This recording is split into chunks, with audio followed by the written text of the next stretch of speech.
Hello everyone, हाय, मैं हूं सचिन कुमार और स्वागत करता हूं यूट्यूब चैनल पर। तो जैसा कि हम लोग ने अभी तक 2 वीडियो बनाया है लुसेंट ऑब्जेक्टिव के ऊपर। आज हम लोग का तीसरा टॉपिक है महाजनपद काल, जो कि 600 ईसा पूर्व से लेकर 625 ईस्वी पूर्व की सारी बातें हैं। तो आइए हम लोग पहला ऑब्जेक्टिव देखते हैं क्या है अपना। इसमें सूची 1 को सूची 2 से सम्मिलित करना है। सूची 1 में क्या है, महाजनपद। सूची 2 में राजधानी दिया हुआ है। तो आपका देख सकते हैं एक का एक आंसर होगा। जो गंधार है उसका आपका आंसर हो जाएगा तक्षशिला। सूरसेन का हो जाएगा आपका मथुरा। वत्स का हो जाएगा आपका कौशाम्बी और कौशल का हो जाएगा श्रावस्ती। ठीक है, इसका ए आंसर होगा आपका। चलिए आगे बढ़ते हैं।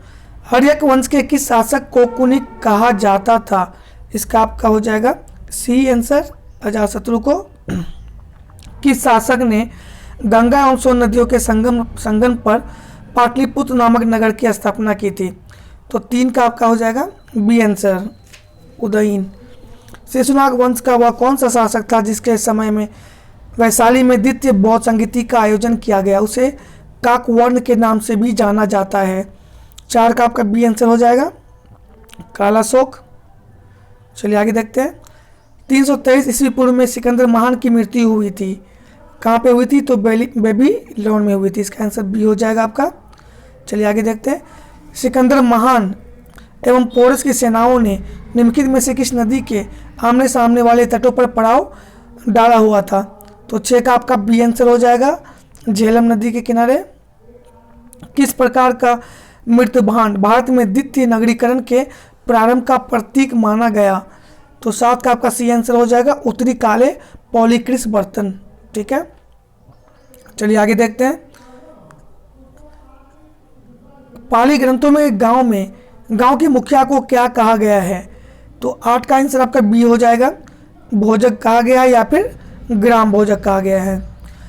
उज्जैन का प्राचीन नाम था। 9 का देख सकते हैं आप, अवंतिका नाम था। नंद वंश का संस्थापक कौन था? महापद्म नंद। इसका आंसर ए हो जाएगा आपका। ग्रीक या यूनानी लेखकों द्वारा किसे अग्रमीज या फिर जेंड्रमीज कहा गया? 11 का आपका आंसर डी हो जाएगा, देख सकते हैं, घननंद को। ठीक है, प्राचीन भारत में पहला विदेशी आक्रमण किसके द्वारा किया गया? तो 12 का आपका आंसर हो जाएगा ए, यानी ईरानियों के द्वारा। आगे बढ़ते हैं। प्राचीन भारत में दूसरा विदेशी आक्रमण एवं पहला यूरोपीय आक्रमण किसके द्वारा किया गया? तो 13 का आपका बी आंसर हो जाएगा, यूनानियों के द्वारा किया गया। ईरान के हकमनी वंश के किस शासक ने भारतीय भूभाग को जीतने के बाद उसे पारस साम्राज्य का 20वां प्रांत बनाया? तो 14 का आपका बी आंसर हो जाएगा, डेरियस या फिर दड़ाई बहु फर्स्ट। ठीक है, आगे बढ़ते हैं। हाइडेप्स या फिर विशेषता का युद्ध 326 बीसी किन किन शासकों के बीच हुआ? तो किसके किसके बीच हुआ? सिकंदर एवं पोरस के मध्य। इसका आंसर आपका ए हो जाएगा। 17 नंबर की ओर चलते हैं। इसमें शासक दिया हुआ है, वंश दिया हुआ, आप देख सकते हैं। जो बिंबिसार है उसका वंश हर्यक वंश हो जाएगा। जो कालाशोक है उसका शिशुनाग वंश हो जाएगा। और जो महापद्म नंद है उसका नंद हो जाएगा। और बिंदुसार है उसका मौर्य हो जाएगा। चलिए देखते हैं इसका क्या आंसर होगा। इसमें देख सकते हैं इसका बी आंसर सही है, तो यहाँ पे आप बी कर लेंगे मार्क। आगे बढ़ते हैं। इसमें भी सूची 1 सूची 2 को मैच करना है। 18 नंबर में महाजनपद दिया हुआ है, आधुनिक क्षेत्र दिया हुआ है। तो आप देख सकते हैं जो 18 नंबर इसका आंसर क्या है, ए सही होगा। 1 2 3 4 जो मगध है उसका पटना व गया के जिले हो जाएंगे आधुनिक क्षेत्र। और वत्स जो महाजनपद है उसका इलाहाबाद हो जाएगा। कौशल का अवध हो जाएगा। और अवंतिका मालवा हो जाएगा। इसका आंसर ए सही है। मगध की प्रथम राजधानी कौन सी थी? 19 का क्या हो जाएगा, गिरिव्रज और राजगिरा, यानी सी आंसर हो जाएगा। किस शासक द्वारा सर्वप्रथम पाटलिपुत्र का राजधानी के रूप में चयन किया गया? 20 का आपका सी हो जाएगा, उदयन द्वारा। 16 महाजनों की सूची उपलब्ध है। 21 का देख सकते हैं, अगुंतर निकाय में, यानी बी आंसर हो जाएगा आपका। आगे देखते हैं। निम्नलिखित में से मगध का कौन सा राजा सिकंदर महान का समकालीन था? तो 22 का आपका बी आंसर हो जाएगा, देख सकते हैं यहाँ पे, घननंद का। प्रथम मगध साम्राज्य का उत्कर्ष किस सदी में हुआ था? तो आप देख सकते हैं 23 का आंसर बी हो जाएगा आपका, 6ठी सदी ईसा पूर्व में। ठीक है, तो आप यहाँ पे टिक कर लेंगे बी। सिकंदर की भारत में सफलता के निम्न कारण थे। इसमें देखिए दिए हुए कारण, भारत में तब कोई केंद्रीय सत्ता नहीं थी, उसकी सेना श्रेष्ठ प्रकार की थी, उसे देशद्रोह भारतीय शासकों का सहयोग मिला, वो एक अच्छा प्रशासक था। तो 24 का आंसर आप देख सकते हैं डी हो जाएगा आपका, यानी 1 2 3 4 सारे सही होंगे इसमें, तो आप कर लेंगे मार्क। आगे देखते हैं, सूची 1 को सूची 2 के साथ सम्मिलित करना है। सूची 1 में राजा दिया हुआ है, सूची 2 में राज्य दिया हुआ है। तो इसका आंसर देख सकते हैं आपका सी हो जाएगा, यानी प्रगोद का क्या हो जाएगा आपका अवंती, उदयन का हो जाएगा आपका वत्स, प्रसेनजीत का हो जाएगा आपका कौशल, और अजातशत्रु का आपका मगध हो जाएगा। तो इसका आंसर आपका सी सही होगा, तो इसमें आप मार्क कर लेंगे। आगे देखते हैं, अभिलेख के साक्ष्य से प्रकट होता है कि नंद राजा के आदेश से एक नहर खोदी गई थी। तो 26 का आपका आंसर हो जाएगा सी, कलिंग में। ठीक है, चलिए आगे देखते हैं। पहला ईरानी शासक किसने भारत के कुछ भाग को, पहला ईरानी शासक जिसने भारत के कुछ भाग को अपने अधीन किया था वह कौन था? वो डेरियस था। इसका आंसर सी हो जाएगा आपका। मगध के राजा अजातशत्रु का सदैव किस गणराज्य के साथ युद्ध रहा? 28 का आपका ए हो जाएगा, वंजी संघ यानी वैशाली के साथ। चलिए आगे देखते हैं, वंजी संघ के विरुद्ध मगध राज्य के किस शासक ने प्रथम बार रत्मुसल यानी एक ऐसा रथ जिसमें गदा जैसा हथियार जुड़ा था तथा महाशिला कंटक यानी पत्थर फेंकने वाला एक युद्ध यंत्र नामक गुप्त हथियारों का प्रयोग किया?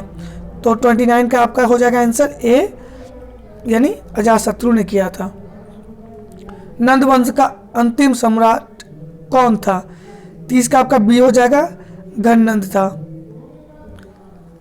भारत में सिक्कों या मुद्रा का प्रचलन कब हुआ? 31 का आपका हो जाएगा सी, 600 ईसा पूर्व में हुआ।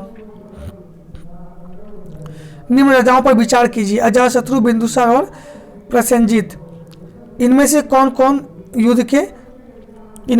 कौन बुद्ध के समकालीन थे? बुद्ध के समकालीन थे। तो 32 का आपका हो जाएगा सी, यानी अजातशत्रु और प्रसेनजीत, यानी सी हो जाएगा आपका आंसर।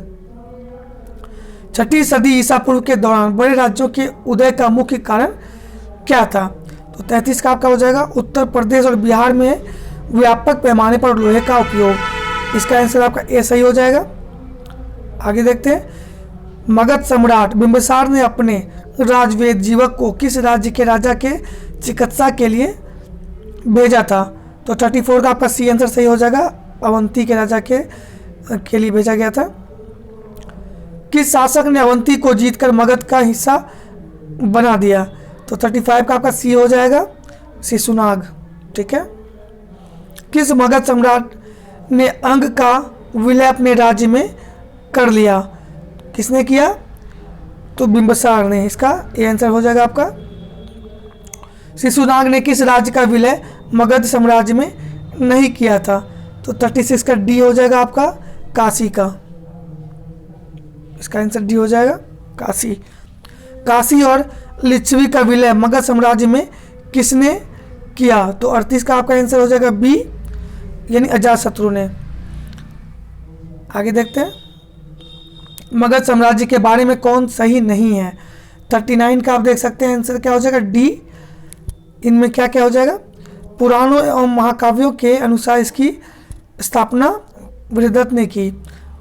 महापद्मनंद ने इसे सर्वाधिक विस्तार प्रदान किया तथा सर्व छत्रांतांक क्षत्रियों का अंत करने वाला जिसे कहा जाता है एवं इकिराट की उपाधि धारण की। तीसरा क्या है? गिरिवज, राजगीर, पाटलिपुत्र एवं वैशाली क्रमशः इसकी 4 राजधानियां बनी। इनमें से कोई नहीं। तो मगध साम्राज्य के बारे में कौन सही नहीं है? तो इनमें से कोई नहीं, इसमें कुछ भी सही नहीं है।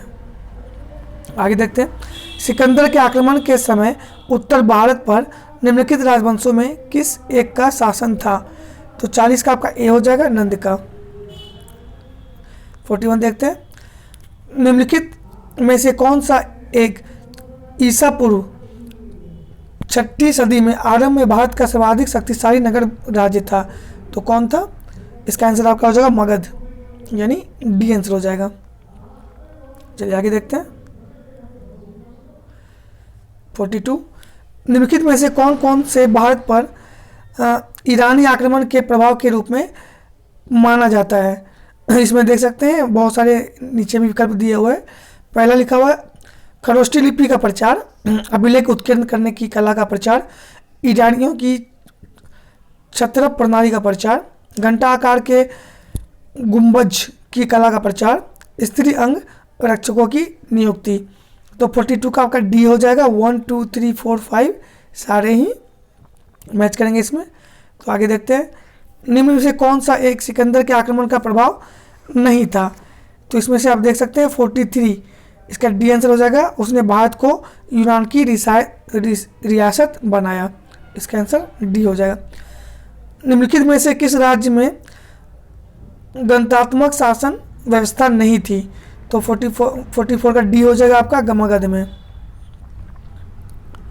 निम्नलिखित में से किसे सैन्य नियमित और अस्थायी सेना रखने वाला कहा जाता था? तो 45 का आपका ए हो जाएगा, बिंबिसार को। ठीक है, आगे देखते हैं, निम्नलिखित में से किसे उग्रसेन यानी भयानक सेना का स्वामी कहा जाता था? तो 46 का आपका ए आंसर हो जाएगा, महापद्मनंद को। डेरियस या फिर दराय बाहू फर्स्ट ने 516 बीसी में सिंधु के तटवर्ती भूभाग को जीतकर उसे ईरान का 20वां क्षत्रपी प्रांत बनाया। उससे कितना राजस्व प्राप्त होता था? तो 47 का आपका हो जाएगा ए, 360 टैलेंट। ठीक है, निम्नलिखित में से कौन सिकंदर के साथ भारत आने वाला इतिहासकार नहीं था? तो 48 का आपका डी आंसर हो जाएगा, हेरोडोटस। आगे देखते हैं, महाजनपद काल में श्रेणियों के संचालक को कहा जाता था, क्या कहा जाता था? 49 का ए, यानी श्रेष्ठीन कहा जाता था। ठीक है, इसका आंसर आपका ए हो जाएगा। गृहपति का अर्थ है, गृहपति का क्या अर्थ है आपका? धनी किसान।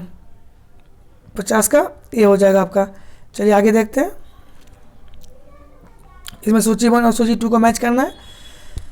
इसमें देख सकते हैं सूची 1 अष्टकुलक, महामात, बलि साधक, सल्किक, शुल्काध्यक्ष ये दिए हुए हैं। सूची 2 में इसका विकल्प दिया हुआ है।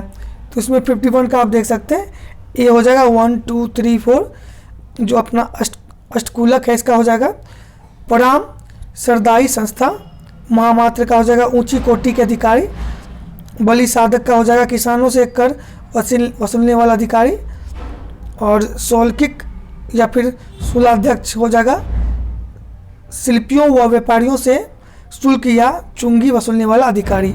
इसका आंसर ए हो जाएगा आपका। आगे देखते हैं, मगध के किस प्रारंभिक शासक ने राज्यारोहण के लिए अपने पिता की हत्या की? एक इसी कारणवश उसे पुत्र द्वारा मारा गया। तो 52 का आपका बी हो जाएगा, अजातशत्रु। विश्व का पहला गणतंत्र वैशाली में किसके द्वारा स्थापित किया गया? तो 53 का आपका डी आंसर हो जाएगा, लिच्छवी के द्वारा। आगे देखते हैं, सूची 1 को सूची 2 से मैच करना है। महाजनपद दिए हुए हैं और राजधानी दिया हुआ है, कुरु, पांचाल, कौशल, वत्स, ये आपका महाजनपद है और इसका आंसर दिया हुआ देख सकते हैं। जो आपका कुरु है ये आपका 54 आंसर हम अभी डिस्कस कर रहे हैं। 54 का आंसर बी देख सकते हैं। कुरु का हो जाएगा आपका इंद्रप्रस्थ, पांचाल का हो जाएगा आपका अहिच्छत्र, कौशल का आपका हो जाएगा साकेत, वत्स का हो जाएगा आपका कौशाम्बी। इसका यानी बी आंसर सही होगा आपका। चलिए आगे देखते हैं, निम्न में से कौन एक बौद्ध ग्रंथ 16 महाजनपदों का उल्लेख करता है? तो 55 का आपका ए हो जाएगा, अंगुत्तर निकाय में। ठीक है, छठी शताब्दी ईसा पूर्व का मत्स्य महाजनपद स्थित था। तो ये कहाँ पे था? राजस्थान में। इसका आंसर बी हो जाएगा। लास्ट क्वेश्चन देखते हैं, निम्नलिखित में से किस एक नदी को पहले विशेषता नाम से जाना जाता था? तो इसका आंसर आपका होगा झेलम नदी को। तो ये आज आपका जो तीसरा टॉपिक था हमारा महाजनपद काल 600 ईसा पूर्व से लेकर 325 ईसा पूर्व, ये आज हम लोगों ने कंप्लीट कर लिया। नेक्स्ट हम लोग जो क्लास लेंगे वो हमारा धार्मिक आंदोलन का होगा, ठीक है। तो इसे हम लोग नेक्स्ट वीडियो में कंप्लीट करेंगे। तो चलिए, उम्मीद करता हूँ कि आपको ये वीडियो अच्छा लगा होगा।